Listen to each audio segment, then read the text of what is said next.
Welcome back to Reading Bear. Today, we will take a look at some new malicious compliance stories. And if you enjoyed my content, please don't forget to subscribe to my channel and post some bear emojis in the comments. Let's go! The first story is titled, "Want me to write a short perspective of world religions from the perspective of an alien race?" Sure. Back when I was in high school, I used to go to a Roman Catholic school here in the UK. We had a rather irate religious education teacher. One Friday, we were set homework to write 2 to 3 pages, describing world religions as if we had just discovered the planet as an alien. I set to work and wrote it out on the Friday evening, then had a thought. If I were writing this from the perspective of aliens, then it wouldn't be in English, foolish me. I came up with a symbol for each letter of the alphabet, and rewrote the entire thing with these symbols. Monday morning rolls around, and I handed it in, with a decoder, of course. I ended up in detention for 2 days. I also understand I probably wasted the teacher's time when they just wanted to read and grade, but part of me wanted to get some kind of credit for the extra effort. Oh well, sometimes compliance isn't all roses. The next story is titled, "One Page of Notes, Whatever You Want." This happened a few weeks back. I had my mid-year exams for literature and had to write an essay on Julius Caesar, which my class was tasked to read. My teacher stated that we were only allowed to bring a one-sided piece of handwritten notes as references. She also warned us that anyone that did not meet the criteria would automatically have their reference sheet confiscated and had to write the essay without anything from the book, basically making it impossible to pass. Thing is, she only told us the references had to be handwritten a day before the exam, which meant my notes had to be completely rewritten. I wasn't too happy with this as I didn't feel like taking 2 hours transferring everything I've written. Then I realized there was a huge loophole. She specified the notes had to be one-sided and handwritten, but did not specify the size of paper. I ended up getting an A2-sized piece of poster board and basically copied the entire book over, plus analysis for every single scene. Took me a whole 3 hours, but it was worth it. The next day I went to class holding the poster board and sat down for the test. My teacher lost her crap, basically tried to issue me a conduct slip on the spot and give me a 0. Unfortunately for her, she set the requirements herself, and so technically I wasn't cheating. Somehow I was the only person in class who thought of this, and I basically got a freer on my report since I essentially had my entire essay already written.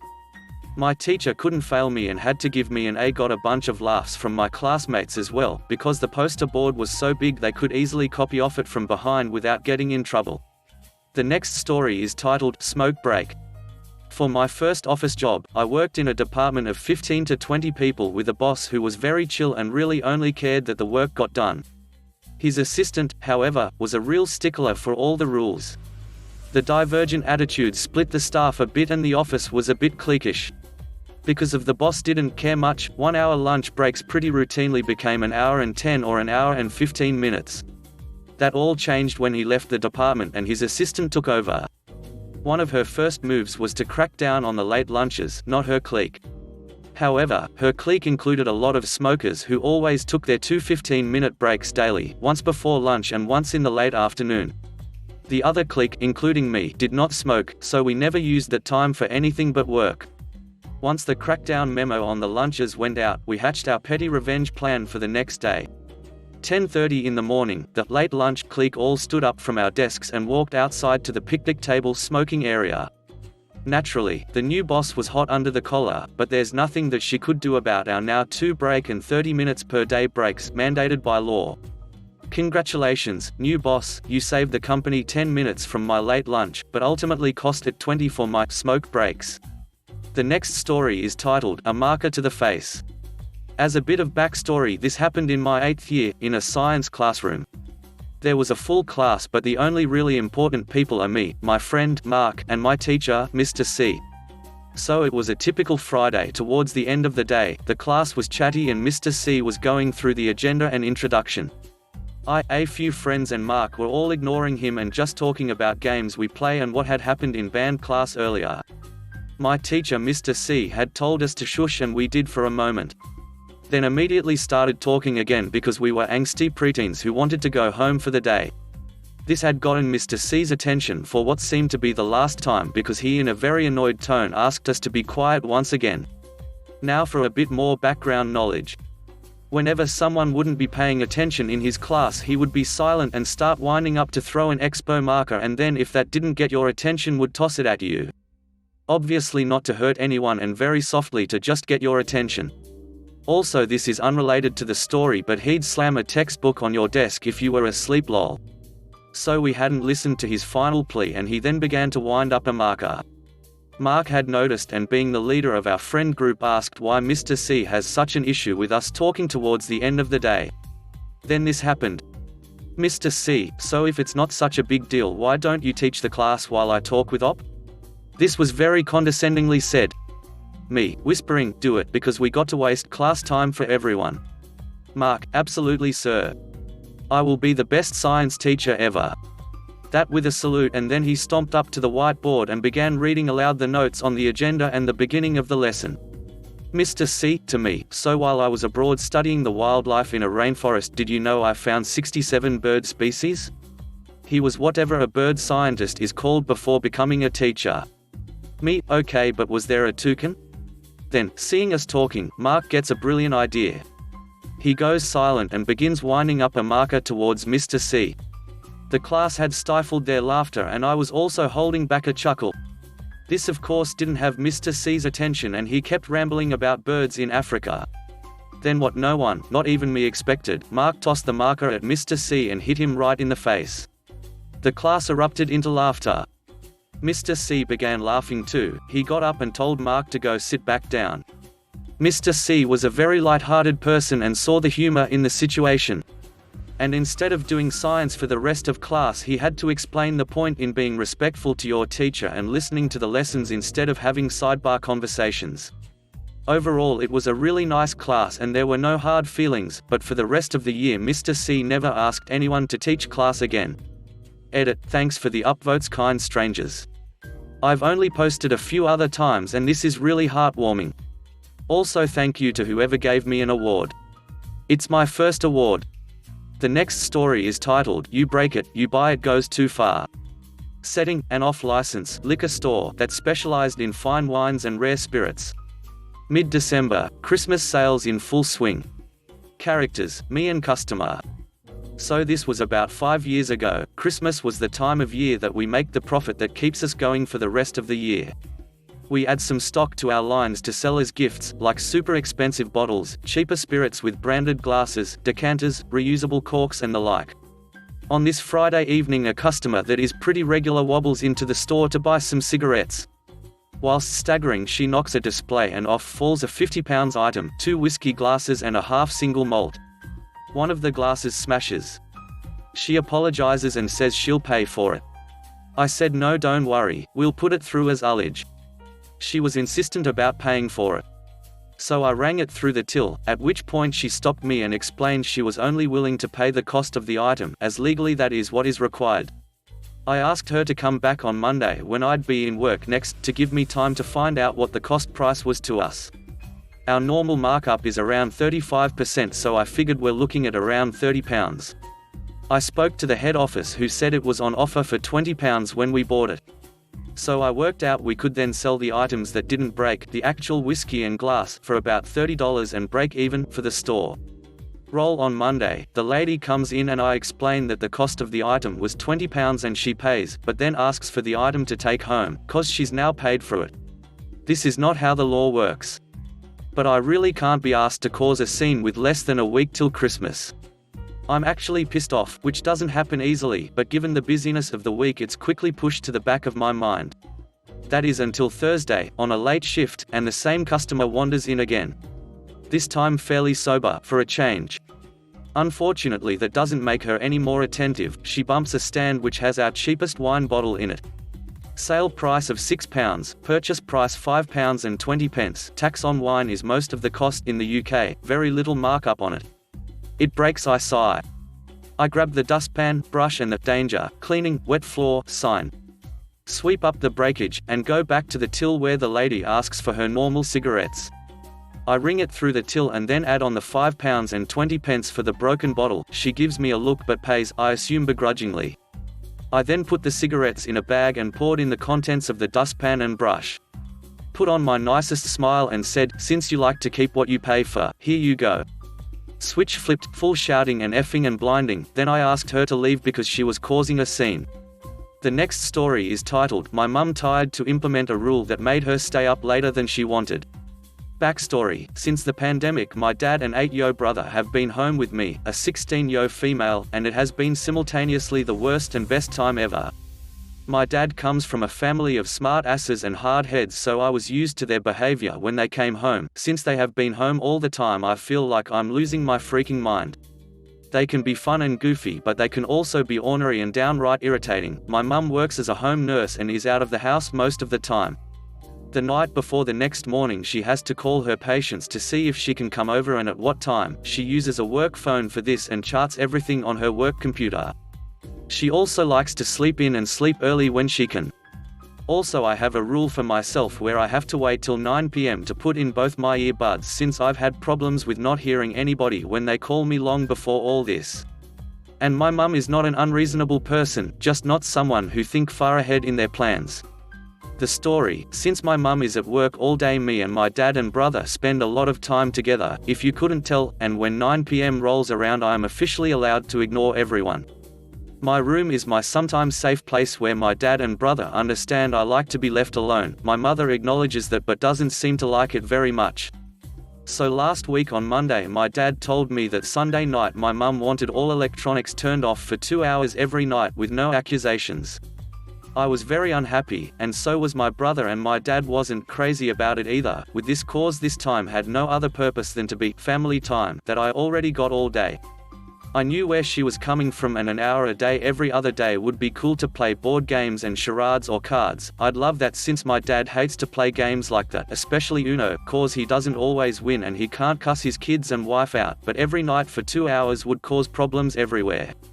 My dad works from home, where he sits in front of his work computer waiting for either a meeting or an email about something going wrong that never comes. My brother likes to play games and music on his phone and watches TV with our pet bunny, and she likes to go to sleep as soon as she checks our chore list and does her calls and charting for tomorrow. I wanted to voice an objection but couldn't, as I had been raised to let adults make these decisions and let them handle it if something went wrong, so I did. My mum came home that night happy to start the family time at almost 8 p.m. I had my phone upstairs charging, and so did my brother and dad. We played the game of life 3 times before my dad got fed up and we were looking for another game when at 8:45 my mum wanted to do her work. My dad quickly shut that down, saying it wasn't 9. She nodded and we played until we finished charades at 9:02. Tuesday was roughly the same with the rare Uno game and another game my autocorrect won't let me spell, but it's a long game where you have live like a farmer. Wednesday my mum was drinking her wine looking at the oven clock. We don't have wall clock cause we have phone lol, and was counting the seconds before she could get to work and get to bed. I felt bad on Thursday cause it sounded like she had a pretty rough day and we only played Go Fish and colored pictures. Friday she almost got into a screaming fit cause she wanted to just do her work and go to bed, and me and my dad said she wanted this. Even my brother told her she could do her work if we could get on our phones. I was seriously getting upset at this point cause she was being a huge hypocrite about it. On Saturday I was on the kitchen futon, we have that instead of chairs or a bench, with my phone out, my dad on his computer, and my brother on his phone in his room with the bunny. My mum came in the door and made dinner before getting on her computer and acting like the rule never existed. I would have felt much worse if she was going to bed at 12 or even 11, but she was always done by 9:45, 10 at the latest. The worst part to me is we do hang out at night. She doesn't work on weekends and my brother play and hang out with her when we can, and she gets my dad to herself at night. It's not like we never talk to her. The next story is titled, "Tried Saving a Guy $500 at an Amusement Park. He Didn't Want to Listen." I worked at an amusement park as a ticket supervisor. This was the time of the year where they would have certain events. It was one of the biggest attractions all year, so let's call it Big Cheap Attraction X. So one of the ways to bring in more revenue was to charge $5 to get into this attraction. Subsequently, if you purchase this ticket for $5, you can buy additional attraction tickets, one of our many other attractions, for an additional $5 per attraction. Normally the other attraction tickets were $20 per each. If you wanted to go to one of the other attractions, it would be cheaper to buy the ticket for $5 for attraction X and then do an add-on for an extra $5 to go to any of the other attractions. Okay, so I've laid out the groundwork. This is where the malicious compliance comes into play. I was a supervisor of the cashier's department. We were pretty busy, so I decided to take up a bank and a computer to sell tickets. I come from a very frugal family, so I always try to help people get the better deal, and I always tell my employees to tell the other guests about the better deal. Our main goal was to have people have a good time so they would want to come back.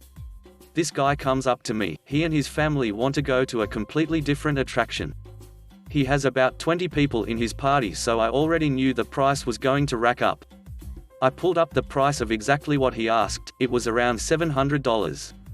I said, listen, we are running a promotion today. If you buy ticket X for $5, we can get you the other tickets for around $250 total. The guy told me, I don't want you to sell me anything that I don't want. I said, listen, I know you said you don't want this. If I sell this to you for $5, I have access to sell you the other tickets for $5 as well. If you don't want it, I can't give you that price. I said, listen, I don't care if you go or not to X. Do you want to pay $250 today or $700 today? He yelled at me and said, I don't want anything that I don't need, just give me my tickets. I don't want to buy X. All right, sir, that'll be $700. He reluctantly paid $700. About 30 minutes and a CVS receipt later, he comes back asking to talk to my manager. I call my general manager and he comes out and asks what the problem is. The guy said I overcharged him for tickets. My GM asked if I offered him attraction X, which gives them the better deal to the tickets. The smirk on my face when the guy has to look me in the eyes and say he refused ticket X because he didn't want it. And the look on the general manager's face when I laid out the conversation word for word in front of him. He could not deny that I tried helping him in every possible way. The next story is titled, The Bill Was Itemized as Per Your Request, Sir. Background. I used to work in a public hospital's public relations (PR) department. Read, the department where all sorts of miscellaneous crap and nonsense is sent to when no one wants to figure out who issues should be sent to, or just want problems sent somewhere. It was hard to manage the workload with a yes-man PR director at the helm, who typically acceded to most requests for help, especially after other staff tacked on their go-to flimsy excuse of, it's related to a patient, so PR should handle it. Or flattery, you guys are really good at dealing with this, we'd just mess it up, so it's for the best if PR takes over. Besides the PR department, there was a medical case management department that dealt with more difficult cases involving legal, highly complex medical, or multidisciplinary cases. Due to the nature of our work, sometimes cases were bounced between the two departments. This case was partially dealt with by me, but the malicious compliance is on my co-worker's end. Cast: Cynthia, Medical Case Department Director. Joel, Medical Case Department Staff. Sarah, Finance Department Staff. Me, your friendly PR wage slave. Mr. Nutty, patient, retiree with no income. Story. This case happened almost a decade ago and does not take place in the United States of America. Mr. Nutty underwent surgery, everything went well, and he left the hospital after a few days to recuperate at home. There, he combed through the bill, called the hospital about an apparent billing error, and was transferred to my line. For confidentiality and simplicity, let's call the item in question organ transplant. Mr. Nutty said that he didn't have an organ transplant, and only had a couple of medical items inserted. At this point, he was still fairly pleasant. I assured him I'd call him after checking. As this was basically a non-emergency case, the finance department and the surgery department took about a fortnight to gather the details and figure out what happened. In the meantime, Mr. Nutter had started sending emails by the end of the first week, asking when he was going to get a refund, which I strangely enough had no recollection of promising. Every time he sent an email, company policy dictated that I was to get in touch with him. By the time finance gave me all the details, I could recognize his email address and phone number when they appeared on my screens, and he was getting rather testy. I contacted Mr. Nutty and told him that he was correct, there was no organ transplant. The organ transplant was actually a billing code name for a package that usually consisted of a lot of items that were used in his surgery, including the medical items inserted. The surgery department knew of his financial situation and, to help him trim costs, essentially gave him a package deal instead of billing him per item, which would have cost him much more. This triggered something in Mr. Nutty and he went ballistic. Shouted that a public hospital running on taxpayers' money should be more honest, that it was the principle rather than intent that was important, and demanded that we change the bill to accurately reflect everything that was used in the surgery, no exceptions. Even telling him that it was likely to be much more expensive did not deter him from following his principles. I was still relatively new to the job then, so I informed Mr. Nutty that I would have to speak with someone else to see if his request could be granted, and ended the call. It was at this point Cynthia came up to me and asked if I was all right. She was passing by as the conversation was ending, and hung around as I was obviously upset and shaken. I shared what happened and she very kindly told me to pass the case to her department as they were more familiar with such cases and it would be pretty easy. I didn't hesitate to say no as I was sick of Mr. Nutty by then, and called him a day or so later to tell him that Joel was taking over his case. Thereafter, I did not hear anything about this issue from Joel, Cynthia, or Mr. Nutty, and forgot about it until 5 years later. A major reorganization took place 4 years after the case came in. Cynthia and Joel left, the medical case management department was closed, the PR department merged with several others and now manages even more crap. One fine day, Sarah, from the finance department, calls me about a patient who claims to have spoken with the PR department staff and medical case department staff of your about a billing error that was left unresolved, although she couldn't be sure since the patient was insisting that spoke to Cassandra, Gordon, and flying of birth ID, and that he had never heard of Cynthia, Joel or me when Sarah tried to confirm if they were talking about the same staff. After an archaeological excavation of the archives and patient records, we discover that it is Mr. Nutty calling about the same issue, with a twist. Apparently, when Joel reached out to Mr. Nutty, he tried to explain that he would be facing substantial losses if we were to follow his instructions in itemizing the bill. Mr. Nutty simply would not take no for an answer and preached his ears off. Mr. Nutty also threatened to go to multiple government departments to tell them about the hospital's illegal actions, and apparently later did go to at least a couple. Here I have to admit that Joel was a much more professional worker than me, and was typically a calm, steady rock who could take a lot of rubbish and still walk away without wanting to commit murder. Or at least not admitting to wanting to commit murder. Mr. Nutty must have deliberately picked all the bad end route options he could, and more, because I had never seen Joel doing anything similar in the 4 years I worked with him. Typically, when faced with such requests, Joel could and would escalate the issue to Cynthia with the recommendation to ignore the case or request after giving an official reply via letter. Cynthia would usually agree as long as it was a morally correct choice and there were no legal or medical repercussions. Joel did not do that in this case. Joel opted to follow Mr. Nutty's request to the letter. He told the surgery department what happened. Pissed off that their goodwill had been spat and trampled upon, surgery department agreed with the changes and looped in finance to make sure every single item used was listed individually. No more packages or cost-saving efforts for Mr. Nutty.